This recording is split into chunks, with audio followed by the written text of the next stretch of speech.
I remember her voice, choked with tears, that desperate glint in her eyes when she begged me, "Go, do it for our baby." I believed her. I crossed through hell for that promise. But when I got to the other side, the only thing waiting for me was silence. That's when I realized she only told me that to get rid of me. Where are you watching us from? Have you ever trusted someone so much that you went to the ends of the earth for them, only to arrive and find yourself utterly alone? The pain of a broken heart is universal. Tell us in the comments. Your experience might touch another soul, like this video, so that this story, this journey of pain and overcoming, reaches those who need to hear it most. This video is a work of fiction inspired by real testimonies. We do not encourage illegal immigration. Many people have lost their lives trying to cross borders. Our goal is to generate empathy, reflection, and awareness about the realities faced by those seeking a better future. We support legal and safe immigration. For reliable information, scan the QR code or check the link in the description.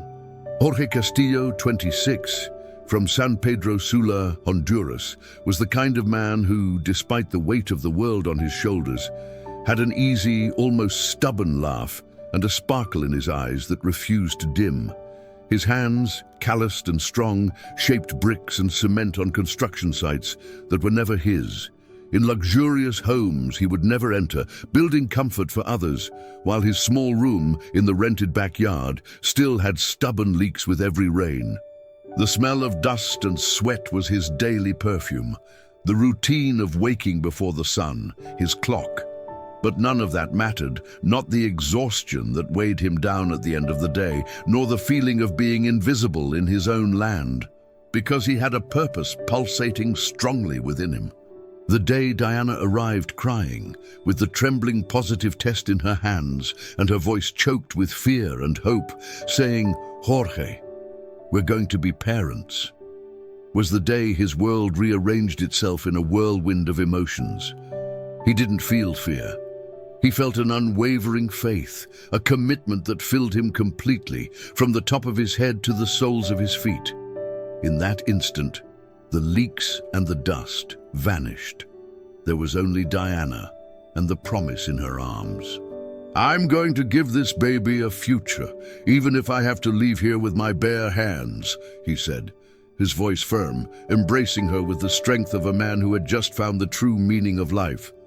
Diana was everything to him, and now she carried all they held most precious, a secret growing inside her that connected them deeply, almost sacredly. But the city, San Pedro Sula, didn't let anyone dream for long. On every corner, a veiled threat. Every night, the dry sound of gunshots pierced the thin walls of his humble home, shattering the illusion of safety. The neighborhood gang had already marked Jorge. They knew he didn't want to join them, preferring honest work to easy violence. The police, when they showed up, offered no protection. They just watched, indifferent. Poverty, yes, squeezed like a silent scream, suffocating any aspiration, any breath of hope. Living there was a daily sentence of uncertainty. The refrigerator was empty too soon, the few coins barely covered the basics, and hope seemed too expensive a luxury to afford. Jorge had a dark certainty gnawing at him. If he stayed there, he would lose everything. And this time, everything had a name, a heartbeat he imagined hearing, a future growing in Diana's womb. He saw the fear in her eyes, the weariness consuming her, the resignation beginning to take hold of her gentle spirit. He couldn't allow that. Nights were spent wide awake, whispering in the dark. Diana spoke softly, her voice almost a murmur, as if she feared even her own thoughts. "What if it goes wrong? What if they arrest you? What if you never come back?" She squeezed his hand, her skin cold, her palm clammy. Jorge felt the weight of her doubt, the genuine terror that consumed her. He tried to calm her with words he wasn't even sure he believed himself, but uncertainty hung in the air like a storm cloud. Jorge's internal contradictions were evident. He wanted to go, felt the urgency, but the fear of leaving her, of failing, of her forgetting him, paralyzed him.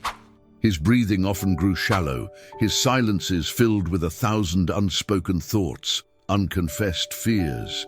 But on another night, when the food ran out before the end of the week and the clinic doctor refused service due to lack of payment, Diana's voice changed. Desperation propelled her, pulling a strength from her he hadn't known. She cried in his lap, a silent, uncontrollable trembling, and whispered with an intensity that struck him deeply, piercing his soul. "Do it for us, Jorge. Do it for our baby, even if it hurts." Those words, laden with a pain he recognized, but also with a force that shook him to his core, sealed his fate. The phrase, "even if it hurts," echoed in his mind, promising sacrifice. That dawn, Jorge didn't sleep. The foam mattress seemed to swallow his thoughts, his doubts. He quietly got up, moving mechanically. He packed 2 worn changes of clothes, the few coins he had hidden in a sock, and, with revered, almost sacred care, a folded, crumpled paper. The first ultrasound, with the blurred image of what he believed was his child's tiny hand. That image, though almost imperceptible, was his map, his guiding star, the reason for his pain and his hope. The last morning was the most bitter, tinged with a sense of farewell he couldn't decipher.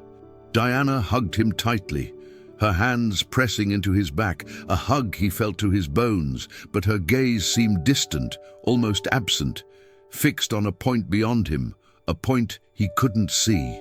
He wanted to ask what was wrong. A cold premonition struck him, but he didn't want to scare her, didn't want to sow more doubts in such a fragile moment.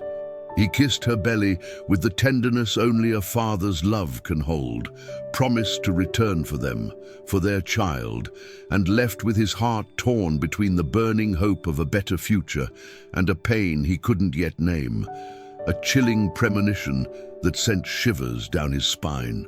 The bus left the terminal at dawn, its engine rumbling softly in the cold air. San Pedro Sula faded behind, its lights dimming in the rearview mirror, like a dream dissolving. And with it, everything he loved most, everything that tied him to that land, his entire life. At the border of Mexico with Guatemala, on the first step of his journey, he saw the first scene that would mark his soul. A desperate father, with his sleeping child on his shoulders, being brutally pushed by stone-faced soldiers. The scene hit him in the stomach. The shock left him breathless. Jorge held back from giving up, from turning back and running to the illusion of safety he had left behind. He thought of the baby, he thought of Diana, he thought of the promise. But he didn't know that at that exact moment, as he clung to those images in his mind, his number had already been blocked. The distance was no longer just geographical. It was an invisible, cruel barrier he would only discover much later.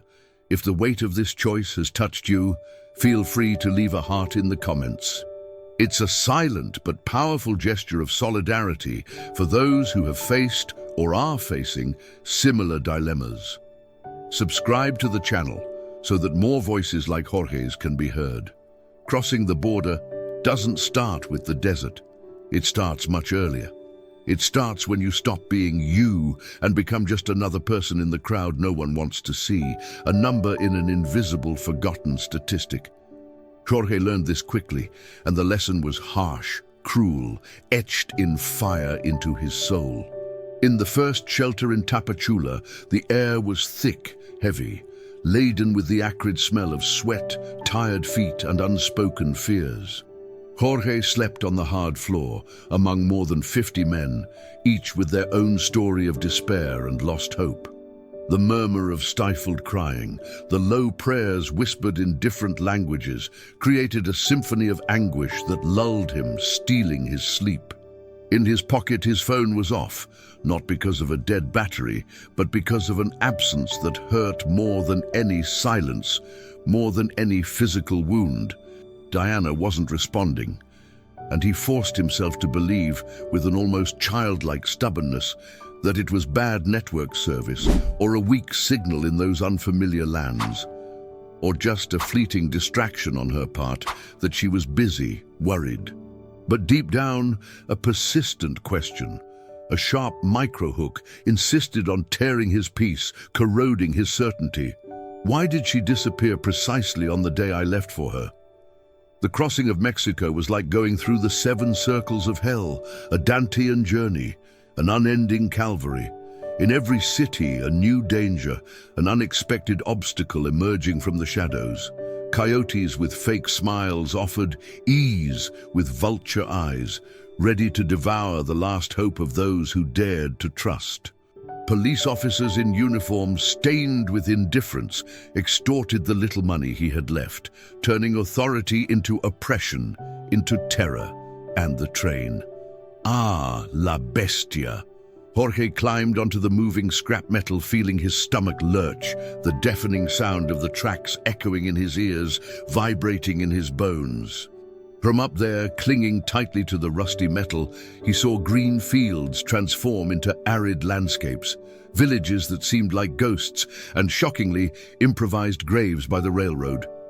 And in each one, a silent, chilling echo, a warning. What if I'm next? Jorge's hands hurt, his nails broken, his skin raw. His scraped knees bled under his dirty, dusty pants. Suddenly, a microhook tightened his heart.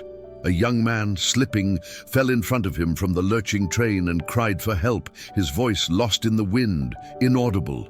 Jorge wanted to help, adrenaline coursing through his veins, human instinct pulsing. But if he stayed, he would fall too. His body, exhausted, refused. He closed his eyes tightly, the pain of helplessness suffocating him, a guilt that wasn't his, but that he felt. "Forgive me, my brother," he whispered to the wind, guilt a heavy burden on his already aching shoulders. Another microhook. He loses cell signal and doesn't know if he'll be received, if the promise still awaits him on the other side, if it was all worth it. The desert arrived like a whisper of death, vast, relentless, lifeless. During the day, the sun was an unforgiving executioner, burning his skin, drying his throat, draining the little moisture left in his body. At night, the cold was a sentence, freezing his bones, penetrating his soul, an endless torture. The water ran out on the second day. His lips cracked, bleeding, his eyes burned, bloodshot from dust and exhaustion. And the paper with the ultrasound, his talisman, his map, dissolved in the sweat of his pocket, the ink running, the image almost fading. But he didn't let go of it, because it was all he had, the only physical proof of his purpose, of his sacrifice. Every fiber of his body screamed for rest, for a sip of water, for a sign that this agony would end. Within the group, humanity was failing under the brutality of the crossing. A Salvadoran woman fainted, her body falling like a lifeless burden onto the sand, the sun punishing her. A Nicaraguan boy cried for his mother, calling out for her in heart-wrenching sobs, his eyes wide with panic. An elderly Colombian man shouted names into the darkness, delirious from exhaustion and thirst, his mind lost in distant memories. And Jorge stopped trying to understand what was pain and what was the will to continue. Another microhook. He is left alone at a point in the crossing, the guide merely pointing a vague direction on the horizon and disappearing into the gloom, into the dust. He dreams of his beloved, of his family reunited, of the baby's laughter, but wakes in despair, the brutal reality of the desert engulfing him once more, solitude embracing him coldly. His mind wandered, questioning every step, every sacrifice. She asked me to do this for the baby, but is that baby still waiting for me? Every thought was a sharp blade, cutting his soul. Every step, a martyrdom. The desert forgave no one, not the just, not the passionate, not those with good intentions. On the fourth day, he felt his legs give out, turning to jelly. He fell, face down in the hot sand, tasting the bitter earth, smelling death in the dry air. He saw the sky spin in a blurred whirlwind of colors. He saw shadows pass over him, indifferent, hurried ghosts of other travelers. And he thought, if I die here, no one will know. I'll just be another one among many, forgotten in the heat. But amidst the delirium, someone pulled his arm hard, a firm hand, dirty with earth, but full of humanity. It was one of the young men from the group, his face dusty, but his eyes filled with a dark, almost wild determination. "Come on, brother, we're almost there." Almost there. To what? To freedom? Or to discover that everything he believed in, everything that propelled him, had already turned to dust before he even left home? The question hammered in his mind, unanswered, without relief. The roads of life are many, and some are unimaginable. If you know or have lived a journey of crossing marked by challenges, share your testimony with respect and empathy in the comments. Your story can be a light for others. Like the video and subscribe to support stories like this. They made it. After 7 days crossing the desert, with thirst in their bones, open blisters on their feet, bleeding with every step, and fear tattooed on their skin like an indelible mark, they reached the border, an invisible line that promised a new world.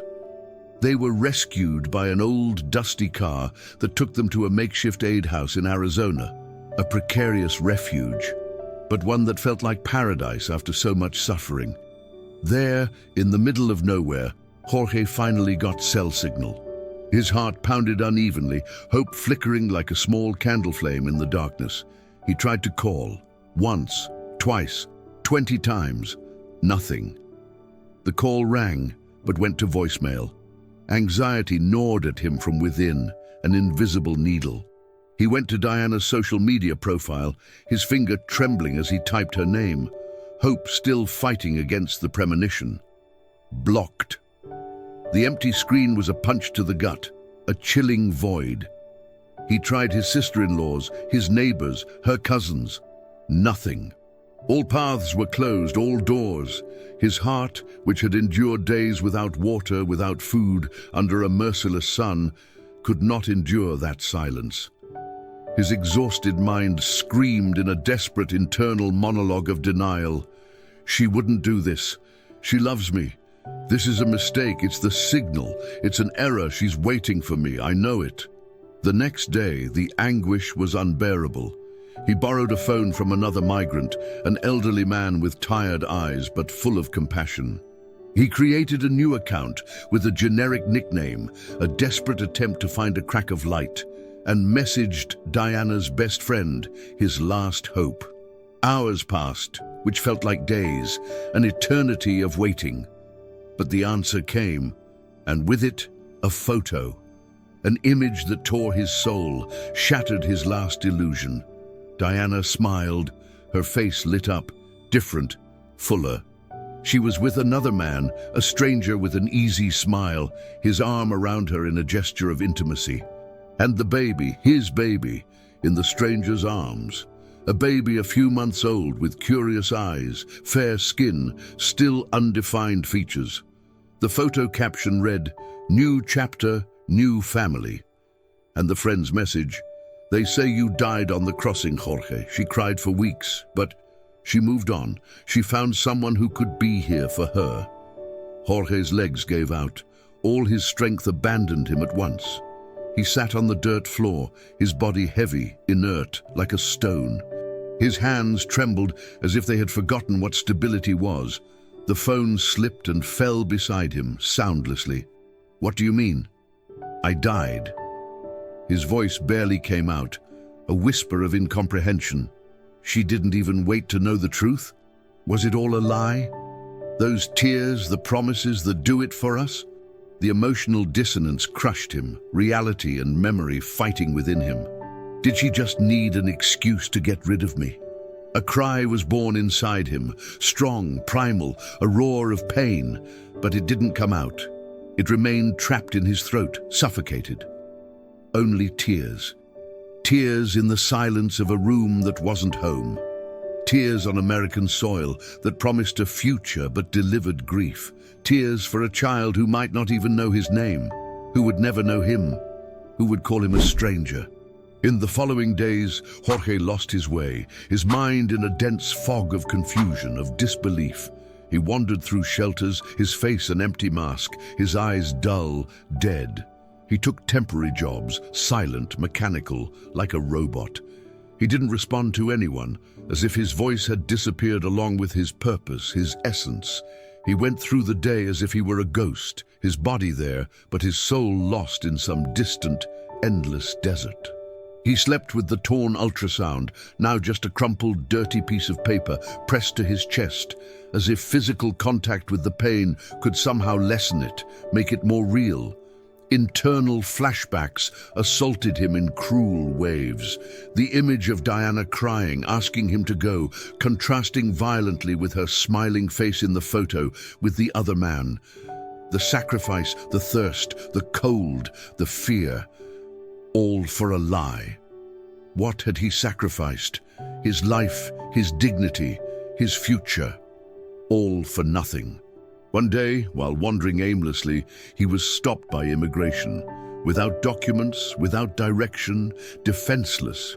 He offered no resistance. His gaze was empty, distant, lifeless. He was deported in silence.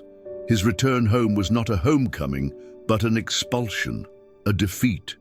In the detention cell before the flight back, he looked up at the dirty ceiling, his eyes fixed on an invisible point, and whispered, his voice hoarse, almost inaudible. Everything I did was for them. And now, who am I without them? The loss of identity was overwhelming. The feeling of being a nobody consumed him.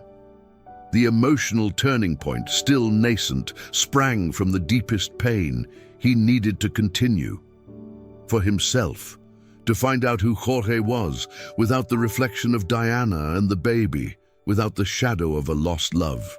When the plane landed in Tegucigalpa, he was no longer Jorge, the dreaming bricklayer. He was just what was left of a dream that died on the other side of the wall, an empty shell, waiting to be filled again, perhaps with something new, something that was only his. If the pain of this loss has touched you, if a lump has formed in your throat, leave a heart or an amen in the comments. Your empathy is a virtual hug for those who face or have faced such pain. Show that he is not alone. Subscribe so that more stories like this can find willing ears.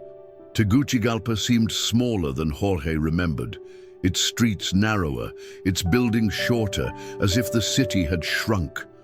Or perhaps it was he who had shrunk, diminished by the weight of his own journey, by the burden of betrayal. In the first few days back, he barely left the house. His father, a man of few words, asked nothing, merely observed his son's silence with a heavy gaze, like one who understood pain without needing explanations. His mother just left a plate of warm food silently at his bedroom door, a gesture of affection that said more than 1,000 words, a quiet embrace. They knew there were pains that couldn't be touched, only respected. Jorge spent months confined in his small universe of pain. The blurred window was his only contact with the outside world, a murky mirror for his own soul. He wrote letters, many, some for his son, a sea of words that might never be read, a bridge to a future that didn't exist. Others for Diana, who would probably never see them, never understand the depth of his sacrifice. Dear son, I first saw you in a black and white blur, a fuzzy image but full of promise. I believed your tiny hand there was waving to me, calling me to a future that was ours. You will never know what I faced for you, the deserts I crossed, the fears I endured, the pain I swallowed.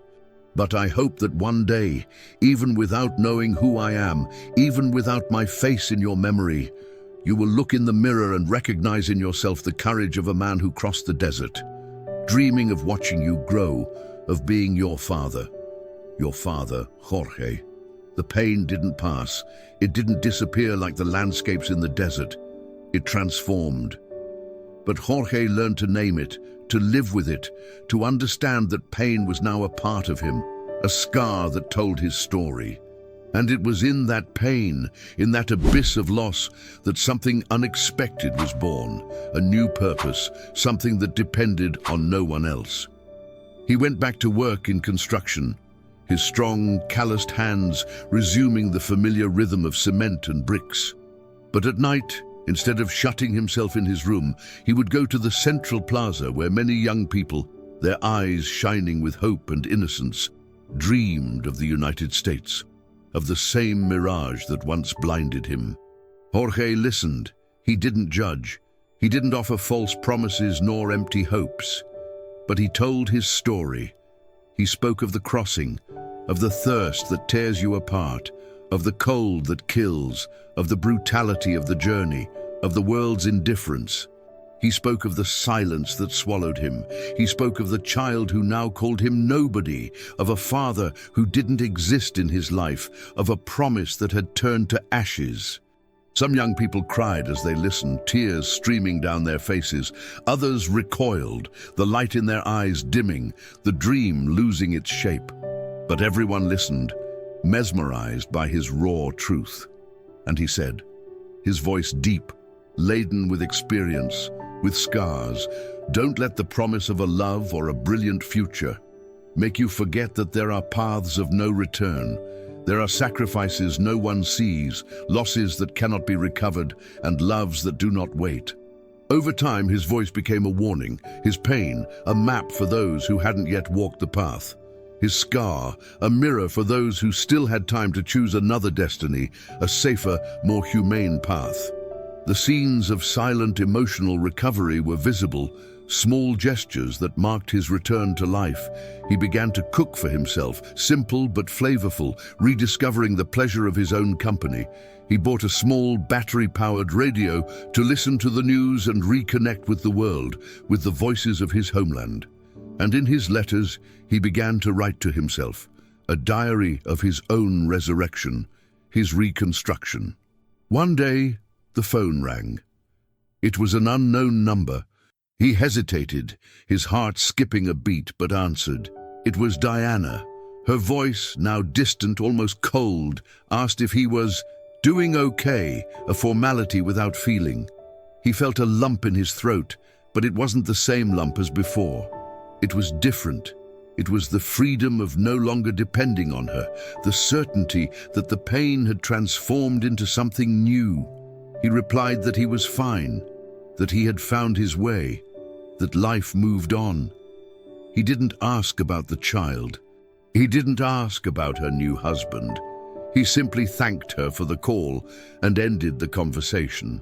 That last contact brought no more pain. It brought the confirmation that he no longer depended on her, on the love that once propelled him into the abyss. He was building something new, not triumphant, not grand, but human, resilient, uniquely his own. Jorge still keeps the yellowed, folded ultrasound in an old shoebox. Sometimes he takes it out, looks at it, and smiles. Not from joy, not from sadness, but from acceptance. Because even without having hugged his son, even without having reunited with Diana, he saved others from losing everything, from living the same illusion, the same pain. And in the end, when someone asks with curiosity and respect, "Do you regret going?" he answers, looking at the horizon, at the mountains that once saw him leave and saw him return, and his voice carries the wisdom of experience, of a life that was reborn. "I regret, believing that love that pushes you away is love that waits." Sometimes silence is the most honest answer, and the echo is all we have left not to forget.